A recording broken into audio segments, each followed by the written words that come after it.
Excellences, Monsieur le ministre des Relations extérieures de la République du Cameroun,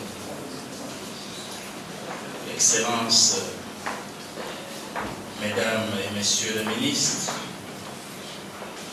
Excellences, Mesdames et Messieurs les ambassadeurs, chefs de mission diplomatiques et représentants des organismes et organisations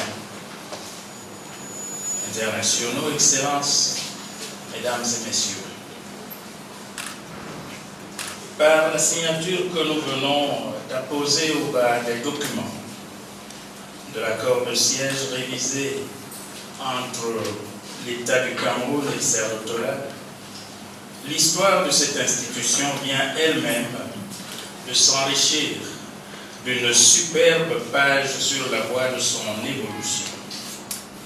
Et quand, au-delà de nos personnes, Monsieur le ministre, Mesdames et Messieurs ici présents, ils l'évoqueront en le situant hier, jadis ou naguère, les historiens rappelleront assurément ce jour où le Cerf-Tola aura quitté les oripeaux de son statut originel pour revêtir les atours de sa nouvelle dimension. Hier centre régional, désormais centre international. Hier consacré aux traditions orales pour le développement des langues africaines, désormais dédié aux traditions tout court et aux langues africaines en tant que source et ressource de l'émergence et du développement. Hier, confiné à la seule sous-région qui l'a vu naître, l'Afrique centrale, désormais ouvert à l'Afrique entière et au reste du monde, partout où il y a des femmes et des hommes nés d'Afrique ou issus d'Afrique. Il y a quelques années déjà que le processus avait commencé. Une métamorphose a été entreprise, une mutation s'est opérée, une vision a été renouvelée.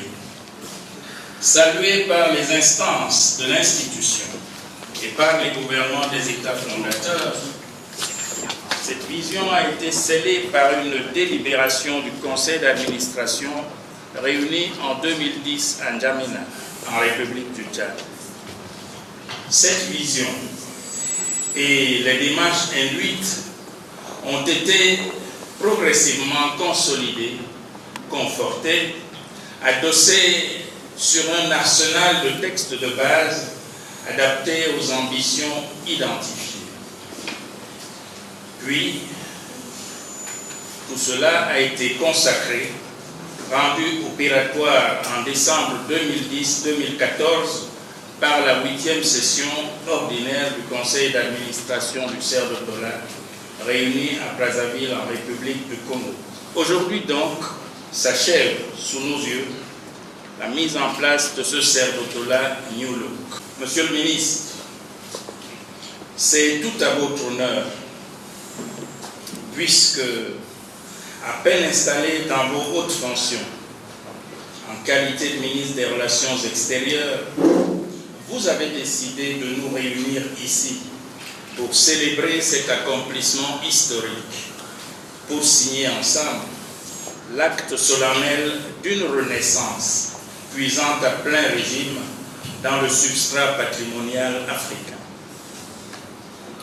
Je voudrais saisir l'occasion de cette cérémonie pour exprimer notre sincère gratitude et rendre un hommage digne de son rang à celui qui a rendu lui-même cette évolution possible, son Excellence Paul Biya, chef de l'État, président de la République du Cameroun, de par son implication personnelle et grâce au leadership incontesté de la diplomatie de la République du Cameroun dans ce dossier, le Cerf-Tola est désormais armé pour faire face aux missions qui lui sont assignées à travers l'Afrique, à travers le monde. Puissiez-vous, Monsieur le ministre, puissiez-vous avoir l'obligeance de porter à Monsieur le Président de la République le message qu'au nom du conseil d'administration, au nom du secrétariat exécutif, au nom des différents bureaux pays, au nom des experts de notre organisation, je formule en sa direction. Et ce message, le voici. Le Cerdotola revient de loin, certes, mais grâce à lui, le Cerdotola est sûr de pouvoir aller loin. Le Cerdotola ira loin, toujours plus loin et bien au-delà de nos personnes. À vous-même, Monsieur le ministre, j'adresse en même temps que nos félicitations pour votre élévation aux prestigieuses charges qui vous sont confiées depuis le 2 octobre, nos humbles remerciements pour l'engagement que vous avez su montrer. Certes, dirais-je, vous connaissez bien le Cerdotola. Et au risque de blesser votre modestie que nous savons légendaire, que nous avons nous-mêmes pratiqué par ailleurs, je me dois de vous faire un aveu ici en rappelant un souvenir, Monsieur le ministre. C'était le 12 avril 2013. Je n'oublierai jamais comment l'ambassadeur en France et délégué auprès de l'UNESCO que vous étiez encore a su briser notre et seulement ce jour de printemps 2013 à Paris en mobilisant dès les premières heures de l'aube et de la matinée et sous la pluie parisienne, dans la fraîcheur, et tout au long de cette riche journée, comment elle a mobilisé l'ensemble des services de l'ambassade du Cameroun, tout le groupe africain de l'UNESCO pour accompagner, entourer, soutenir le secrétaire exécutif du Cerdotola qui venait au siège de l'UNESCO lors de la signature historique de l'accord de partenariat avec Madame Irina Bokova, directrice générale de l'UNESCO. Merci, Monsieur. Et l'histoire voudrait que le destin nous réunisse encore aujourd'hui à Yaoundé. Que dire de plus? Nous voulons également ici exprimer nos encouragements solennels, nos encouragements reconnaissants à l'équipe de vos collaborateurs au MINREX qui ont porté de bout en bout avec compétence et diligence, avec vigilance aussi, le dossier Cerdotola. Excellences, Mesdames et Messieurs, le Cerdotola, comme son nom ne l'indique, peut-être pas assez, puisqu'il est centre de recherche et de documentation. Je disais, le Cerdotola, comme son nom ne l'indique peut-être pas assez, est un centre de recherche, mais il n'est pas une structure opérationnelle de recherche. Il est important que je souligne cela. Le Cerdotola est un centre de recherche, mais il n'est pas une structure opérationnelle de recherche. Le Cerdotola est une organisation intergouvernementale de coopération culturelle et scientifique dédiée à la conceptualisation, à l'impulsion de la recherche, à la mobilisation de ressources, à la valorisation et à la production. Ces programmes et projets sont développés et se déroulent en réseau thématique ou disciplinaire selon les orientations de son programme cadre scientifique. Ces domaines de compétences couvrent les cultures des peuples de l'Afrique à partir de l'étude raisonnée des traditions et des langues qui en sont les véhicules, font ainsi l'objet d'intérêt, les technologies endogènes, les savoirs patrimoniaux, les cultures immatérielles, l'art de vivre, l'éthique sociale, l'histoire, les langues, la gouvernance des communautés, la résolution traditionnelle des conflits, la culture de la paix. Chacun de ces champs fait l'objet de documentation et d'archivage selon les meilleures modalités et les normes les plus pointues en la matière. Après, le Cerdotola peut procéder à la production, à la diffusion et à la valorisation, surtout pour accompagner l'enrichissement des systèmes éducatifs africains pour que les jeunesses d'aujourd'hui et de demain, les générations de jeunes ne soient pas des générations de déracinés, pour qu'aussi l'Afrique puisse entrer dans la compétition de la production culturelle, non pas les mains vides, non pas seulement avec la quincaillerie, mais en mettant un véritable input intellectuel, culturel et spirituel dans les programmes et dans les nouvelles formes de la créativité. Le CERDOTOLA ne dispose pas de chercheurs en propre, mais il gère un impressionnant portefeuille de chercheurs associés de consultants de toute nationalité, auxquels l'institution confère le statut d'experts internationaux et qui peuvent être mobilisés sur les terrains de ces réalisations, au siège de l'organisation au Cameroun, certes, dans son laboratoire de ressources orales, en Ban, et au sein des institutions partenaires, ici ou ailleurs, comme dans les bureaux pays qui sont des démembrements hors du siège. Cela ne fut pas toujours le cas. En effet, à sa création en 1977, par l'Angola, le Burundi, le Cameroun, le Congo, le Gabon, la Guinée équatoriale, la République centrafricaine, la République démocratique du Congo, le Rwanda, São Tomé et Principe, le Tchad. À sa création, le CERDOTOLA a pour mission la collecte des traditions dites orales et l'étude descriptive des langues africaines dans la sous-région de l'Afrique centrale. Cette mission originelle est circonscrite à la recherche et à la documentation des traditions africaines, traitées comme vestiges d'un passé plus ou moins révolu. L'orientation est conforme alors à l'esprit de l'ethnologie coloniale, fondée sur une vision archéologique et figée de l'homme africain dans l'histoire. De nombreuses études sont réalisées à cette époque-là sous ce signe. Mais face aux nouvelles dynamiques structurantes des relations et de la politique internationale qui sont dominées, comme vous savez, par des exigences et des enjeux nouveaux liés notamment à la globalisation, les États membres décident souverainement en 2008 et confient au secrétariat exécutif d'engager une réflexion de fond sur les voies et moyens d'insuffler une dynamique nouvelle à l'institution interétatique, presque à bout de souffle alors. Avec la nouvelle vision, les traditions africaines brisent les chaînes qui les confinaient dans la seule sphère de l'oralité et de l'évanescence. Désormais, les traditions africaines sont appréhendées sous l'angle de la vie des peuples en tant que puissance produite et reproduite à l'échelle du temps, avec vocation à soutenir la marche des 10 peuples, des hommes et des femmes qui les composent, vers leur destin, en tenant compte des valeurs qu'ils ont mises en partage, autant que de leur capacité de soutenir les politiques de développement au plan culturel, spirituel, économique et social.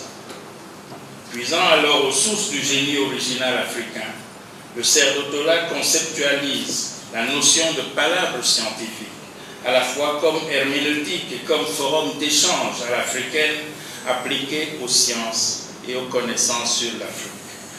Les problématiques développées, s'appuyant sur une approche pluridisciplinaire, s'attachent à donner une plénitude historique, anthropologique et scientifique irréversible à l'homme africain, fier de son africanité et de ses traditions. Mesdames et messieurs, cette vision a été systématisée, synthétisée en un programme stratégique articulé autour de 6 axes thématiques majeurs qui servent de boussole, qui servent de matrice et d'indicateurs des actions et activités menées par le CERDOTOLA.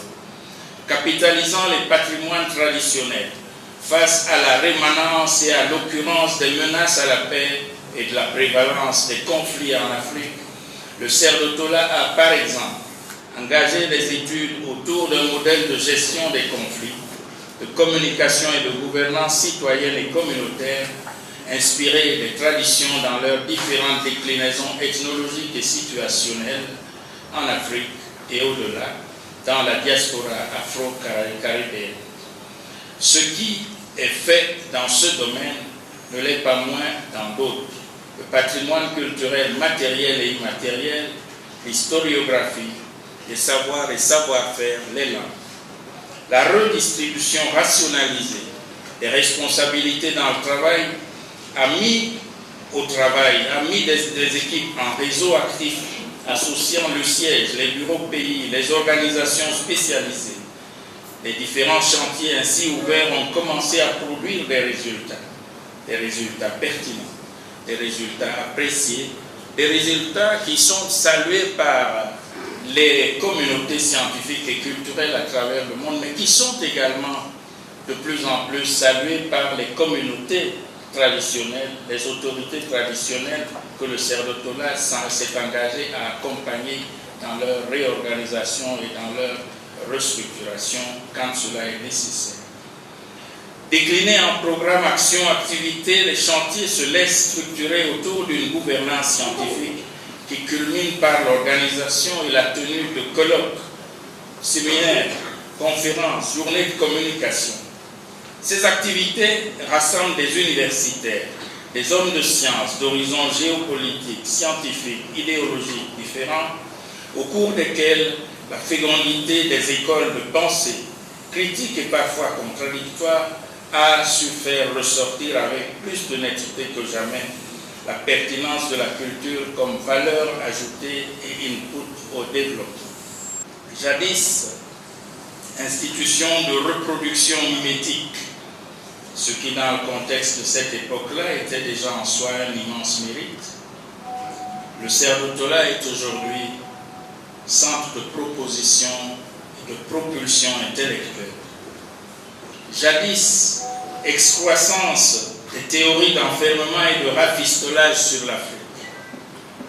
Il est aujourd'hui centre d'expression du génie créateur libéré pour soutenir l'inventivité, la créativité, la compétitivité. Naguère simple attelage sur les rails de la pensée et de la science dite universelle. Le CERDOTOLA se veut aujourd'hui locomotive sur les voies du renouvellement, de la régénérescence, de la renaissance de l'épistémologie, de la pensée et de la complexité quand il s'agit notamment de l'Afrique. Hier, jadis et naguère, instrument de vérification et d'accompagnement.